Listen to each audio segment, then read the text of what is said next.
You're watching America Trends. I'm Mary Burt-Godwin.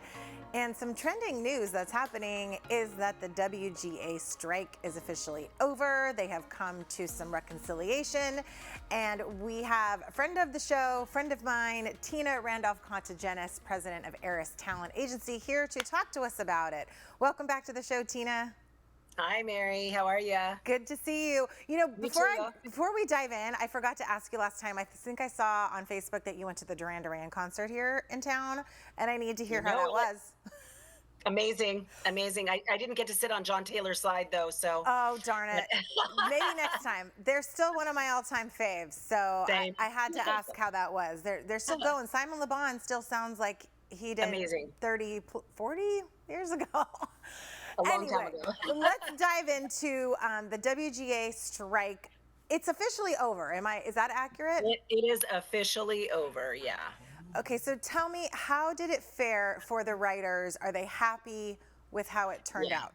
Yeah, I mean, the big things that they wanted were they happened, and you know, in some way or another, they got what they wanted. I mean, everybody, when it comes to a strike or negotiations, you have to give and take. So they did give a little bit, but they got the basic things that they wanted, which is really important. So talk to me high level about what some of those things are. I mean, I know AI was a big part of this conversation, and right. I feel like that's kind of hard to measure. Is that right? You know, how do they know if AI is being used or not?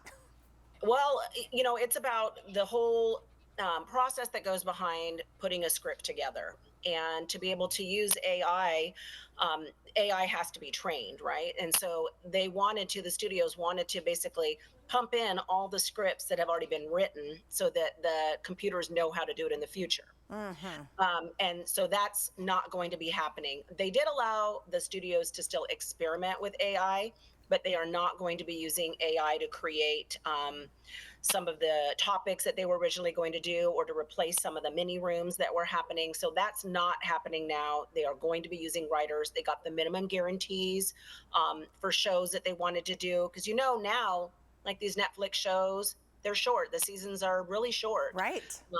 So that was affecting writers and how much they got to work. So yeah, you book a job, but you're working for 6 weeks and that's it. So those minimums are increased now. Okay. And they vary a little bit depending on, you know, where they're working. But they're enough now to at least say, hey, if I book a job, I can make a living for a little while on it. Yeah, you know, it is interesting how series went from 24 episodes back in the day now to 6 to 10. Some are only 6 episodes long. So that does affect the whole crew and the writers. You know, you mentioned training ChatGPT. I have a cybersecurity expert on later in the show, and one of our topics is going to be that authors are suing ChatGPT, Jonathan Franzen, John Grisham, I believe, Jodi Picoult, because supposedly some of their work has been used to train ChatGPT. It kind of just blows me away, really. Yeah, and that's what a lot of this was about. And the writers are protected that are part of the WGA, so they had a union. Whereas, you know, some of these other writers, these amazing novelists, are not protected. So this is why they're all coming out now. Exactly it. Yeah. And I do think, by the way, what you were just saying about the shows, I think this is going to change the orders of the shows. So instead of a season being 6 episodes, just based on the minimums that they have to hire the writers, these show minimums are going to increase as well. Oh, really? Oh, okay. So what are you thinking? Do you think it might go up? Could it go up to the 24? That seems excessive now that we've gone down. Yeah. Yeah, I don't think so. I mean, I don't know this for sure. This is hasn't been like announced. This is just me kind of putting 2 and 2 together. So I imagine, you know, they're going to probably go up to around 10 or at least 10. And they are going to have writers' rooms, which is important. That was something they really wanted, because there are some shows, a couple, that are written by one person. Now, tell me more about the writers' rooms, because I keep hearing that phrase, and I think I understand the concept, but I would like it broken down a little bit for me. Okay, so you and I worked in episodic television before together, but it was the same thing. So there was a team of writers that would come in and they would write the episode, and then some of those writers, or one of those writers, now has to be a writer producer or a showrunner, and that is now guaranteed. So they now have it to where it's not just because what was happening is now, hey, I can write this whole episode and hire this one writer and be done. That's going to save a lot of money for the studios. But what about the writers who are exactly doing a room of bouncing ideas off of each other? This is how some of the best shows have been made. Right.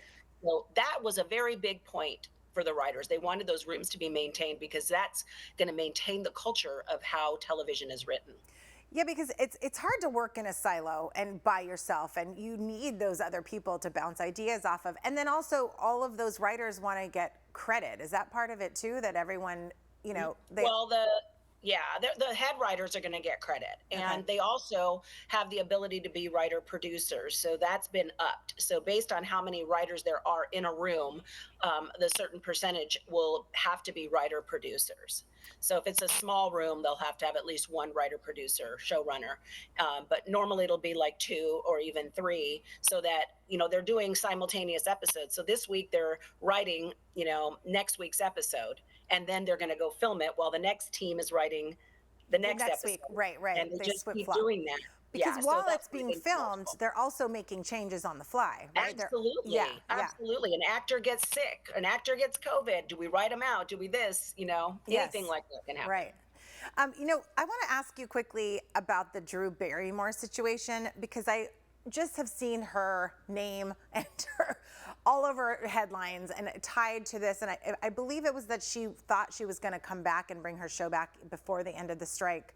Then she reneged on that. And now I did read that her 3 head writers are not coming back now that the strike is over. Yeah. Do you know any intel on this situation? Well, the only thing I know is that not only was it going against the writers, it was basically the writers weren't going to be allowed to write on that show. So there was going to be a workaround. And I think that probably made people not feel very valued.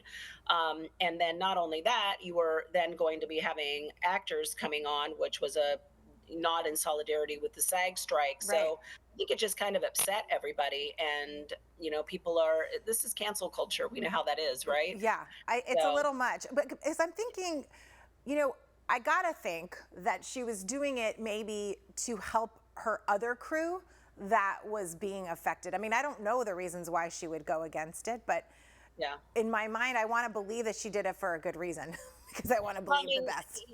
I do too. And I'm sure there's something behind it. I'm sure she's not a bad person. And I hope that, she did pull everything out and not do it. And so, I hope it all settles in. Like, no one needs this strife. Like, this isn't fun for anybody. So cancel culture is a little aggressive. I believe in certain people being canceled for sure. Yeah.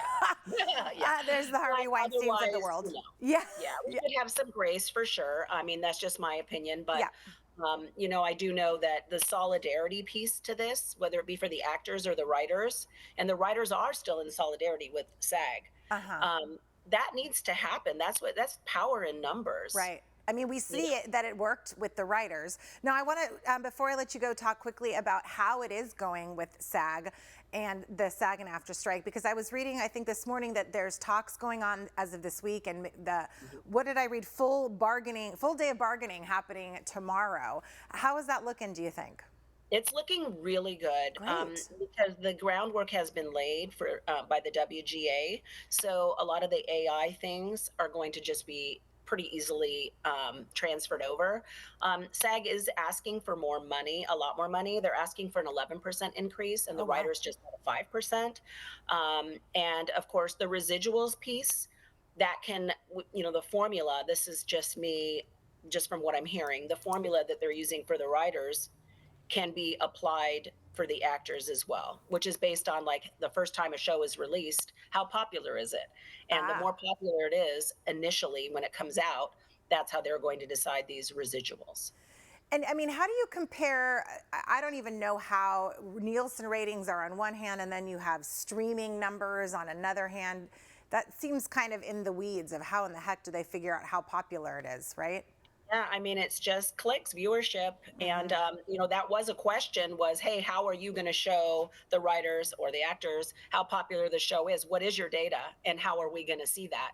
And that was actually a very, very big discussion point. But apparently, they worked it out, and they're confident that they're going to get those numbers. And then they agreed on what those numbers look like. Like these are, and we don't know exactly those details yet, or I haven't researched exactly what dollar amount. Yeah. But there is a figure in there that says, how many viewers are there, and that will equal this. But I know the package itself of what it's all worth is worth a lot of money. So Okay, well, they're I right. hope that you're back again soon to talk about a resolution in favor of the actors and Me too. really those actors that are not the upper echelon, but all the rest of them that need to make Yeah. a living. So, Tina, thank you so much for your time. Tina Randolph Contogenis, president of Eris Talent Agency. Loved having you here again, Tina. Thanks for being here, and everyone at home. You're watching America Trends. We're here every night of the week at 10 p.m. on BizTV, and we'll see you back here in a little bit.